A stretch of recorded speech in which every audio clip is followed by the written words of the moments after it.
এবং আমরা মনে করি যে আগামীতে যখন আমরা একটি ভালো সুস্থ পরিবেশে আমরা রাজনৈতিক কর্মকাণ্ড এবং নির্বাচনের পরবর্তী সময়ে যে কার্যক্রম শুরু হবে সেখানে আমাদের যে গ্রিন ইস্যুগুলো খুব ভালোভাবে আসবে।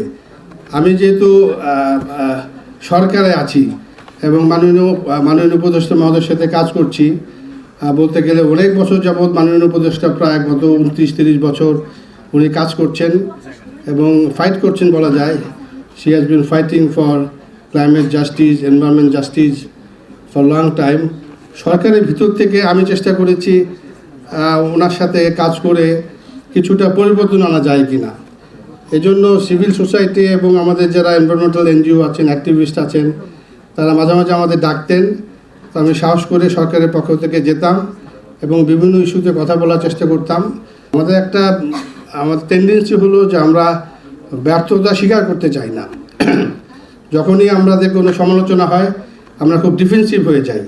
আমরা চেষ্টা করি যে আমাদের যে ব্যর্থতা সেটা লুকানো, এবং আমরা স্বীকার করি না। আমরা বলি যে আমরা এইটা করেছি, ওটা করেছি, কিন্তু আমাদের যে কিছু ব্যর্থতা আছে, অনেক চেষ্টার পরেও আমরা যে সফল হতে পারি নাই, বিশেষ করে পরিবেশ এবং এই ধরনের বিভিন্ন ক্ষেত্রে, বিশেষ করে এনভায়রনমেন্টাল জাস্টিসের ক্ষেত্রে আমাদের যে ব্যর্থতা আছে স্বীকার করতে হবে।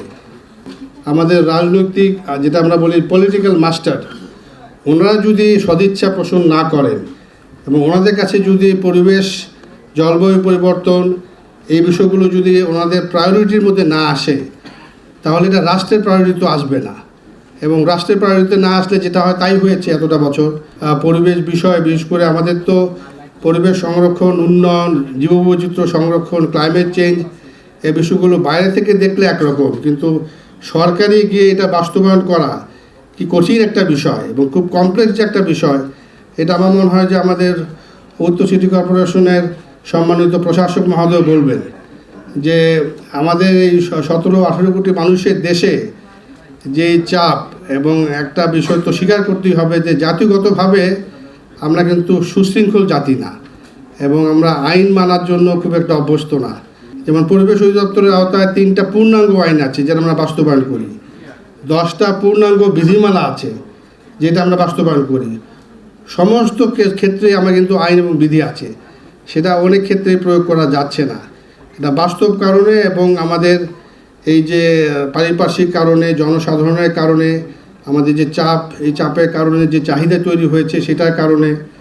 বর্জ্য ব্যবস্থাপনা নিয়ে আমাদের সম্মানিত এজাজ ভাই বলবেন, অন্যান্য বিষয় আমাদের মাননীয় উপদেষ্টার কাছ থেকে আমরা শুনবো। কিন্তু চেষ্টা হচ্ছে, এই উপদেষ্টা অন্তর্বর্তী সরকার ক্ষমতা নেওয়ার পরে, দায়িত্বভার নেওয়ার পরে গত সেপ্টেম্বর থেকে অনেক উদ্যোগ নেওয়া হয়েছে, কিন্তু একইভাবে কিছু উদ্যোগ আমরা বাস্তবায়ন করতে পেরেছি সফলভাবে, কিছু উদ্যোগ আমরা পারি নাই, অনেক সময় লাগবে এবং সেখানে সবার সহযোগিতা লাগবে। এখন বলা হচ্ছে যে বায়ু দূষণ হঠাৎ এত ভালো হলো কিভাবে? এই যে গত 3-4 দিনে আমাদের বায়ু দূষণ এখন একেবারে 40-এর নিচে। তো একটা শুধু সায়েন্টিফিক একটা ব্যাখ্যা দেয় 2টা কারণে। একটা হলো বৃষ্টি হচ্ছে, আমাদের ডাস্ট পার্টিকেলগুলো নিচে পড়ে যাচ্ছে। আরেকটা হলো এই সময়টায় আমাদের মৌসুমি বায়ুটা দক্ষিণ থেকে উত্তর দিকে প্রবাহিত হয়। এই গত অক্টোবর থেকে এই এপ্রিল পর্যন্ত আমাদের উত্তর থেকে দক্ষিণে বায়ু প্রবাহিত হতো।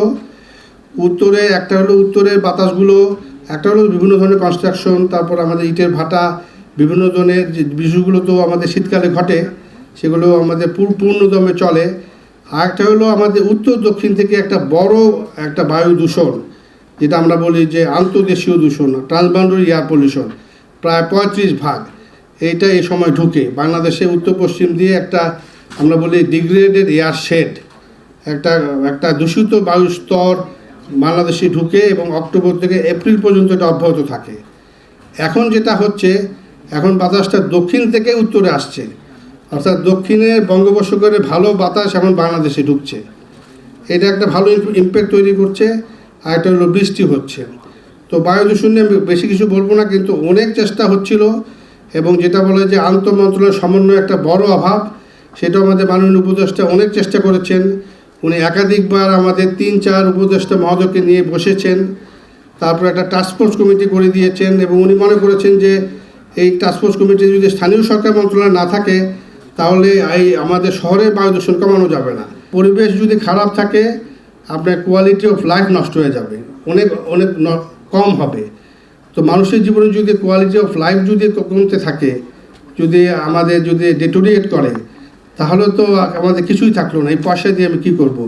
আমাদের ইনকামটা বাড়বে, আমরা একসময় হাই ইনকাম কান্ট্রি হব, কিন্তু যদি আমাদের কোয়ালিটি অফ লাইফ যদি কমতে থাকে, আমাদের যদি ফ্রেশ এয়ার না থাকে, ক্লিন ওয়াটার না থাকে, আমাদের যদি রিক্রিয়েশনাল বিষয়গুলো যেমন পার্কের কথা বলা হয়, পার্ক যদি না থাকে, আমাদের যদি স্বাস্থ্যের জন্য যে কম্পোনেন্টগুলো প্রয়োজন সেই ক্রাইটেরিয়াগুলো যদি ফুলফিল করতে না পারি, সুতরাং আমাদের উন্নত দেশ হওয়া অনেক পরের ব্যাপার। আমরা চেষ্টা করব যে আমাদের কোয়ালিটি অফ লাইফটা একটু বাড়িয়ে আমরা যেন একটা ভালো হাই ইনকাম কান্ট্রি হতে পারি, সেটা যতদিন লাগে। এবং যদি কেউ মনে করেন যে আমাদের সিটি স্টেট হিসেবে কোনটা আমাদের জন্য মডেল হতে পারে, আমি মনে করি যে যেহেতু আমরা আমাদের মতোই সিঙ্গাপুর, সুতরাং আমরা ঢাকাকে যদি আমরা বলি যে আগামী 50 বছর পর ঢাকাকে সিঙ্গাপুরের মতো করব, এইটা আমাদের একটা মডেল হতে পারে যে Dhaka will become Singapore in the next 50 years.